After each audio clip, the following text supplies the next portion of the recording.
la voiture est folle. La voiture, honnêtement, complètement folle. Ouais. C'est-à-dire qu'ils ont réussi à faire une caisse de rallye thermique en électrique.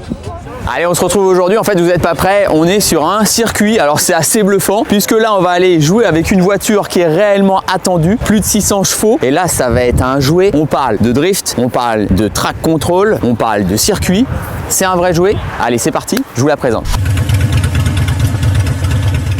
Alors là, quand je parle de voiture sportive, ça peut vous prêter à sourire, mais rien qu'avec la couleur, vous devez le savoir. On est en fait sur la gamme N, la gamme sportive de Hyundai. Là, on est en train de vous présenter une vraie voiture pour aller jouer sur circuit et aussi celle du Papa Dynamique. Quand je parle circuit, ils ont été nous simuler une boîte de vitesse 8 rapports. On a le rupteur, on a le bruit. Oh oh! Comment ça envoie fort! Oh oh! Ça, vous allez le voir sur la piste, car c'est assez bluffant, ça glisse, ça drift.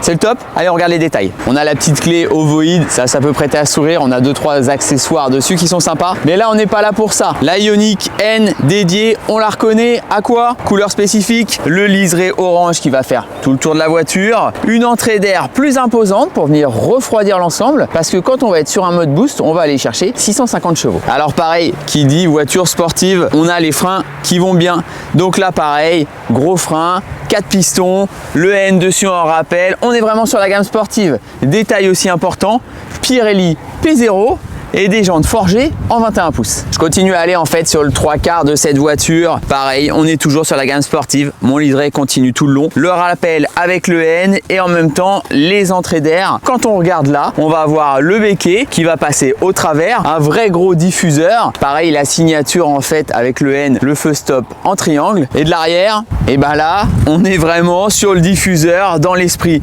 piste. Ça c'est top. Le seul détail, j'ai envie de dire, eh bah oui, on n'a pas le pot d'échappement. Quand on vient à l'intérieur, on est tout de suite sur l'ambiance N de la marque.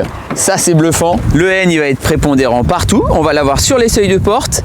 Quelque chose qui est vraiment joli, ça va être dans les assises. Un petit rappel, j'irais dire, à BMW avec la gamme M, sauf que là, c'est la gamme N de Hyundai. Il est rétro-éclairé, mais aussi bien en fait, quand on regarde du côté conducteur, que pour les passagers à l'arrière. Alors quand je parle des passagers à l'arrière, on va avoir les sièges, le rappel du N. On va avoir une banquette, pareil, qui va être coulissante. Alors faut savoir que quand on est en mode piste, c'est plus pour le pilote et le passager avant, parce qu'à l'arrière, sinon, on a la banquette, mais on a quelque chose d'assez rigide, alors qu'à l'avant, on est calé, englobé dedans et c'est vraiment agréable pour aller jouer avec. Quand je vais venir dans la voiture, alors tout de suite c'est ce que je disais, je suis vraiment bien englobé. Quand on voit le volant sur une partie sportive, on va avoir le N en rappel, les 4 boutons pour aller chercher les modes de conduite. Détail important, je vous parlais d'une boîte de vitesse, de la simulation d'une boîte de vitesse, et bah j'ai les palettes au volant, mais c'est bluffant quand vous voyez. Donc oui, je vous montre l'intérieur, mais ce qui est impressionnant, allez, ça va plus être le démarrage. Alors en effet, hein, on a un grand écran tactile, on a de l'infodivertissement, mais c'est pas ça que je viens chercher.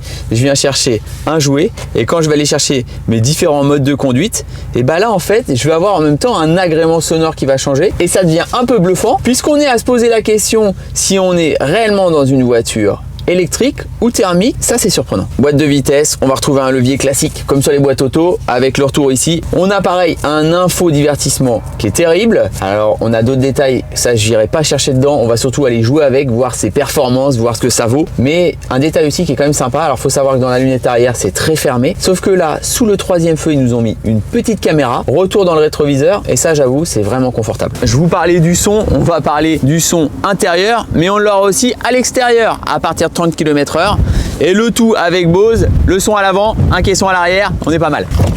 Juste à titre d'info, ouais. Il a immédiatement perdu sa caméra qu'il a mis en extérieur. Bon allez, on est parti. Alors là, faut savoir, monstrueux, déjà le bruit qu'on va avoir dans la voiture, mais surtout en fait, eh ben, on a une voiture de sport dédiée et là on est sur le format circuit. Alors c'est impressionnant, hein. Ça accélère fort, ça freine fort. Là c'est vraiment au top et ça colle au parquet aussi.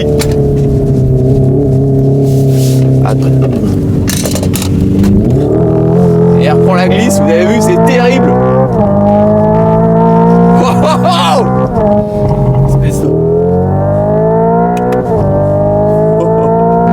Et là c'est un petit démon. Le rupteur, mais on est vraiment voilà, entre le son, les freins, ça mord très fort. C'est impressionnant.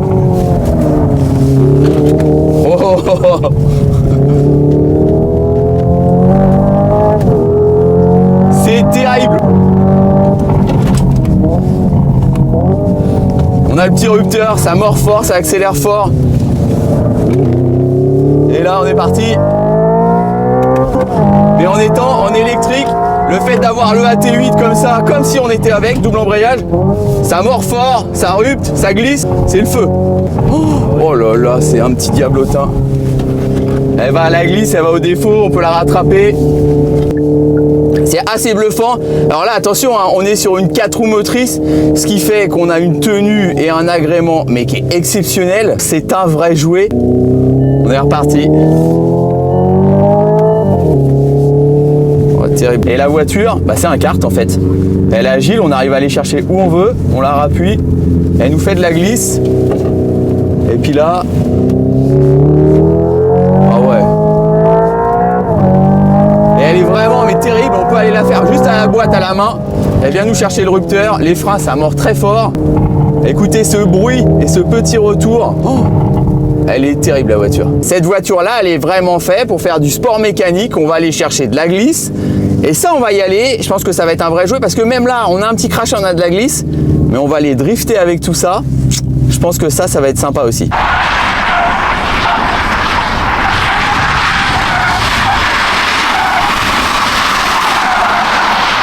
Alors donc la voiture est paramétrée sur le mode drift.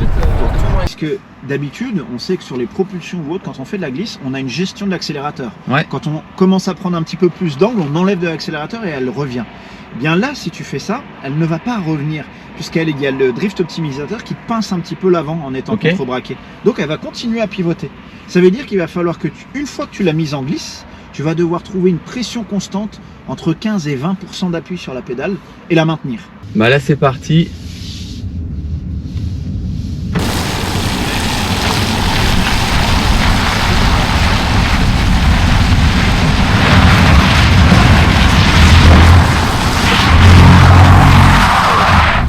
Ah ouais.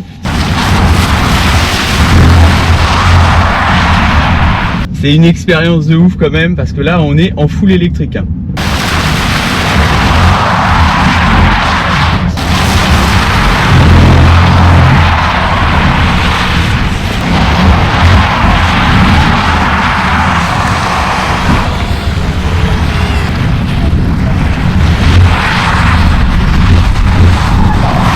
Bon, et c'est chaud, c'est compliqué. On fera un essai tout à l'heure, on va demander à ce qu'il soit avec moi et ça, ce sera pas mal. Bon, là, ce qui est quand même terrible, c'est qu'on est en train de faire du drift pur, là, avec la voiture full électrique, bon, 650 chevaux. Et à côté, ça maîtrise, hein. Je l'avoue, moi, je fais plus du tête à queue. Là, c'est terrible. Donc là, en fait, on en parlait, hein, procédure launch control, c'est assez bluffant parce que là, on va aller chercher toute la puissance de la voiture et on est sur une boîte auto classique, pied sur le frein, accélérateur à fond. Là on a un petit feu histoire de pouvoir en fait avoir tout ça. Et puis bah quand c'est vert, on fait feu. Et là en fait, on a tout de suite le bruit et on attend. Et là c'est monstrueux parce qu'on part. Là voilà, et on va faire une accèle. Alors déjà le bruit, l'ambiance. Et là c'est terrible. Et là 200, hop, on lâche. Tranquillement, on laisse décélérer. C'est bluffant, hein. La prise de vitesse, elle est terrible. On a joué circuit, drift, il y a à travailler, launch control. C'est un vrai jouet, donc ça c'est vraiment top. Ça va le cadreur, t'es resté derrière? Ouais, c'est vraiment impressionnant. Ça coupe la respiration les gars, c'est incroyable. Waouh. Ah ouais, et là c'est terrible. Le cerveau est encore là-bas, hein, si on peut le chercher. Allez, on en profite là, on va aller un petit peu faire un tour quand même sur la route. Après tous ces essais, c'est vrai que c'est de la dinguerie, circuit, drift. On parlera du prix après, une fois qu'on aura fait le tour, qu'on aura un peu ce ressenti. Alors attention, hein, je me suis mis un petit mode agrément sonore, ça fait pas mal. C'est assez bluffant parce qu'on va passer les vitesses au volant. On est vraiment sur des passages comme une boîte de vitesse, double embrayage, 8 vitesses. Et ça c'est vraiment excellent. Donc ça, on est pas mal. On va regarder un peu sur son agrément plus confort. Alors suspension pilotée, tout ce qui va bien. On fait un petit tour, on regarde tout ça. Et puis après, je vous dis le prix, mon ressenti. Et ce sera pas mal. Alors je parlais de voiture de sport, en effet ça peut être le papa pressé, mais aussi vraiment la voiture de sport, l'agrément sonore. Là du coup on va voir les palettes au volant, la boîte de vitesse, et puis en fait on va voir le rupteur, on va avoir les différents modes, et puis on peut vraiment aller chercher. Ça devient mais c'est un peu de la folie quand même. Bon là on est sur de la route un peu plus sinueuse, le châssis est vraiment collé. Alors on a eu les essais hein, sur la piste, mais c'est vrai que là du coup on aurait tendance à avoir envie de jouer un peu. Alors bien sûr hein, on va pouvoir avoir une conduite vraiment posée et le confort à l'agrément on est vraiment bien dedans, ça c'est, je trouve ça vraiment sympa. Et puis on a quand même ce rappel où si jamais on est tout le temps avec ce mode, on est à se poser la question, est-ce que je suis dans un thermique, dans un électrique? Parce que je vais avoir le rupteur, je vais avoir tout ça. La voiture elle est quand même bluffante.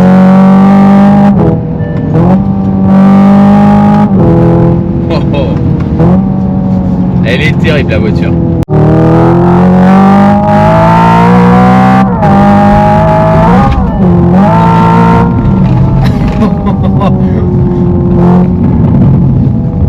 Elle est terrible. Tous les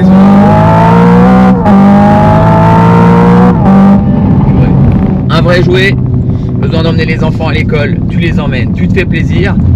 Tu veux jouer un petit peu en étant dans les vitesses, tu vas pouvoir jouer. Et puis tu veux te faire un track day, et bah tu vas te faire un track day avec les copains. C'est top. Bon là pareil, hein, on est en ville, mode éco. Ça correspond pleinement, c'est top. Un peu de repos, parce que aussi par rapport au bruit, l'agrément sonore, c'est un vrai jouet, hein, mais ça peut vite être fatigant. C'est vraiment dans le format jouet. Là, on retrouve l'électrique. Et en fait, ce mode vraiment, allez, j'ai envie de dire, apaisant. Donc ça, c'est pas mal. J'adore ce petit bruit. Oh! Et là, on va se mettre tranquillement. Voilà. Hop, on est revenu au calme.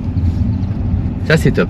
Bon allez, ça y est, on vient de finir un ensemble d'ateliers pour essayer en fait ce petit monstre. Alors oui, on va parler bien sûr du prix, mais aussi en fait de cette voiture-là. Alors elle a de la technologie, des nouveautés. La chose quand même la plus folle, c'est qu'on se retrouve à simuler une boîte de vitesse, double embrayage, 8 rapports. On a pareil le rupteur, on a tout ça. Ça devient un peu de la folie. Honnêtement, c'est plaisant comme tout. Alors on peut être le papa pressé, on peut être le petit drifter du week-end. Alors je l'avoue, hein, 2-3 petites têtes à queue, il y a eu d'autres sorties de route, mais la voiture est vraiment folle. Alors avant de vous dire le prix, j'ai une question. Est-ce que cette voiture-là, d'après vous, dites-le moi en commentaire, elle peut aller concurrencer en fait une voiture thermique, une sportive pure? Alors c'est assez bluffant, hein. On a le coup de pied au changement de rapport, on a l'ensemble de l'agrément sonore, on a une voiture qui marche très fort, on peut drifter. Alors bien sûr, il y a eu 2-3 petites sorties de route, 2-3 têtes à queue, mais comme on l'aurait eu sur une voiture thermique, c'est là ma question. Pareil, est-ce qu'on arrivera à trouver un équivalent avec 650 chevaux pour le prix? Cette voiture-là, elle sort à 78 000 € au catalogue. Moi, je trouve ça quand même pas mal du tout. C'est un vrai jouet, polyvalent, un track day avec les copains, on peut y aller. Le papa tranquille, il peut aussi. Donc ça, c'est pas mal. J'espère que ce format-là, en fait, vous a plu par rapport à cette présentation de voiture-là, à ce test. Dans ces cas-là, n'hésitez pas, je vous prépare aussi un autre test derrière qui va être lourd sur du thermique. Et là, je dirais qu'une seule chose, likez, partagez et surtout, abonnez-vous.